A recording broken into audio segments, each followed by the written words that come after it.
The day I've been waiting so long for is finally here. It has been so long, I thought I'd never have this car back again.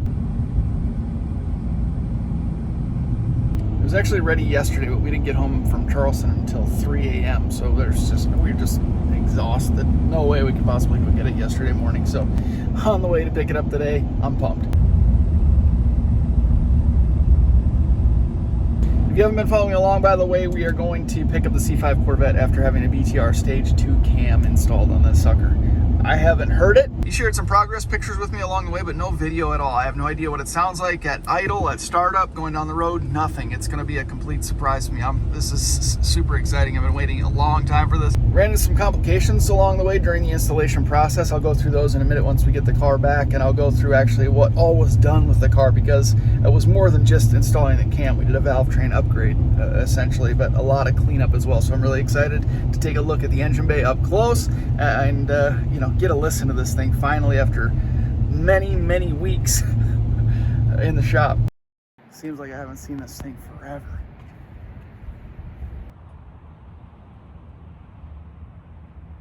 I can't wait to fire it up. Whew, she looks clean. So before we fire this up, guys, I just want to give you a reminder what we did here. So this was a BTR Stage 2 cam, which they call the Red Hot cam now. We did the CHE trunnion upgrade. We did new push rods, obviously, LS7 lifters, new timing chain, new oil pump, new water pump, new hoses, new gaskets. It's basically refreshed. Right now it just has a base tune on it, so it's drivable, so we can put a few miles on it before we put it on the dyno. We want to make sure it's broken in properly and then do an oil change. He did a ton of work cleaning up all the components too as he reassembled the engine, so I'll give you guys a closer look at that when we get back into the garage. It did take a little bit longer than originally anticipated because we ran into a couple of issues. I'll outline those for you guys too. Just in case you're interested in doing this upgrade yourself, it's a couple of things you might want to look out for through the process. What are we waiting for? Let's fire this thing up. Jeez, hurry.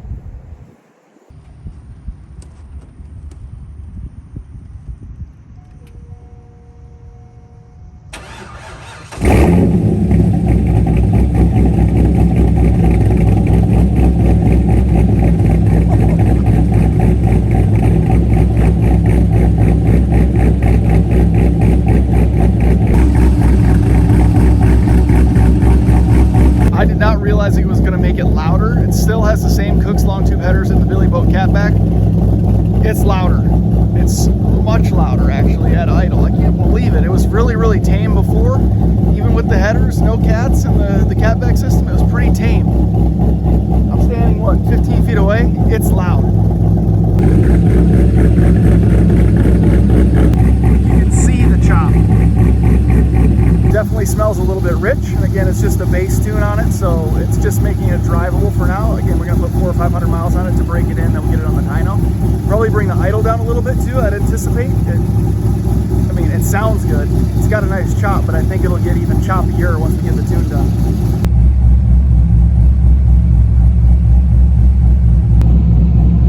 It's just got a little rumble. Ah, it sounds good. Let's get this thing on the road, get it home back in the garage.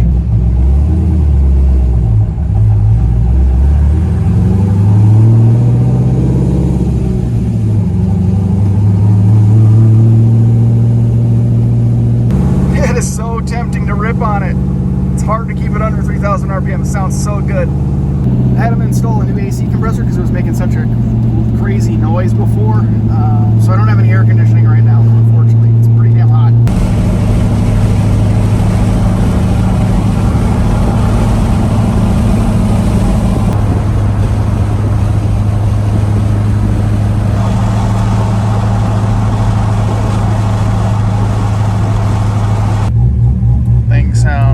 Absolutely ridiculous.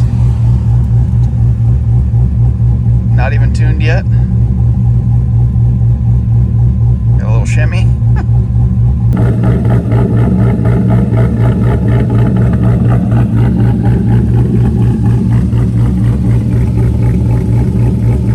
All I can say right now is, wow, thing sounds so good.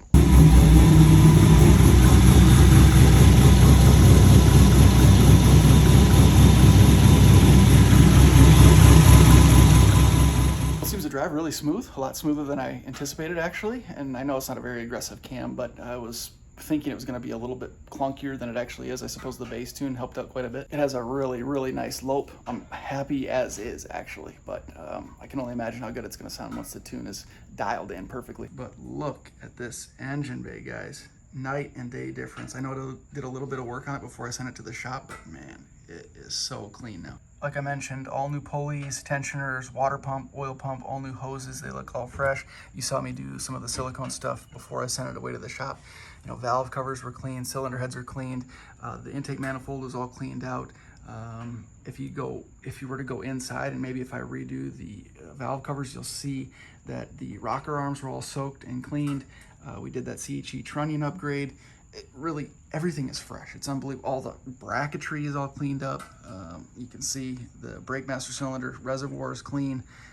Everything is just shined up. So there was certainly a lot of value. It was a great bang for the buck. It was a little bit more expensive going to this particular shop. He kind of does it as a side job, which also is why it took a little bit longer than normal. But the expense was well worth it with the final result. As I mentioned though earlier, guys, and I'm not sure what I told you, I was a little bit too excited to get this thing fired up for the first time. We did run into a couple of issues that I wanted to highlight for you just in case you're looking at taking on this project yourself. One of the biggest thorns in our side actually was that the coolant system would not burp. After doing a little bit of research, it seems that it's a pretty common issue or a pretty common struggle with these C5 Corvettes. It just does not like to burp for whatever reason. It gave him so much trouble, in fact, that we thought it was a faulty water pump. So we actually got a new water pump and installed that. But one thing to keep in mind is that the factory water pump is really not available anymore. They stopped making them. So you get an aftermarket one, and I think there are a couple of different versions available. And the thermostat housing does not work with one or the other. You have to get the matching thermostat housing with the water pump. So using the factory thermostat housing with the new water pump, that was potentially causing a problem too. So I had to make sure all the numbers were matching and we got the right components. Finally, we got the dang thing to burp, but that wasn't the only problem we ran into. Once everything was actually buttoned up, the car was making an awful sort of metallic tapping or ticking noise to the point where we thought we got a set of bad lifters. It's not very common, but it does happen. So we bought a new set of lifters and replaced actually the most rearward 4 lifters. Stupid. Got everything buttoned up, dealt with the burping issue again with the cooling system, and the noise was still there. So we're kind of baffled. I actually read that several people had issues with the push rod length that comes with this kit. The 7.4 inch push rods actually needed to be 7.42 inch push rods. So we were measuring, double checking everything, triple checking everything, looking for exhaust leaks, and nothing was solving the problem. You guys know that I was chasing some exhaust leaks before I took the car to the shop, just because, you know, once you install headers and things just don't line up absolutely perfectly. So I was sort of tracking things down, and I wasn't surprised to hear that it may have been an exhaust leak. But after putting new gaskets in, retightening everything down, double checking, triple checking, quadruple checking for exhaust leaks, that wasn't the problem either. Now, this is a little bit of a funky one, and one that might not come to the top of your mind right away. The issue was indeed with the oil pump. Apparently there are 2 variations of the oil pump. One has sort of a tapered port and the other one has a straight port. They each require their own specific O-ring. Now, I did have him install a new oil pressure sensor because mine was pegged out at max and we knew that needed to be replaced. We were getting good oil pressure, about 45 or 50 PSI when it was cool. But once he pulled that oil pump out, he found that the green gasket was used, or the green O-ring was used, and that was not the appropriate one for that particular oil pump. And in fact, it was actually sliced and broken. So what I'm guessing was that was letting a little bit of that oil pressure bleed off, and therefore not allowing enough oil pressure or oil volume to get up to the valve train, which was causing that ticking noise. Fortunately, I had to tear a couple of things back down, get that oil pump out and replace that O-ring, and that actually did the trick, which was a great thing. Thank goodness. Everything is running smooth. It's tick and rattle and tapping free. Of course, he had to deal with burping the coolant system again, which was causing a headache for the 3rd or 4th time, for crying out loud, but eventually got it, and now everything is running cool and smoothly.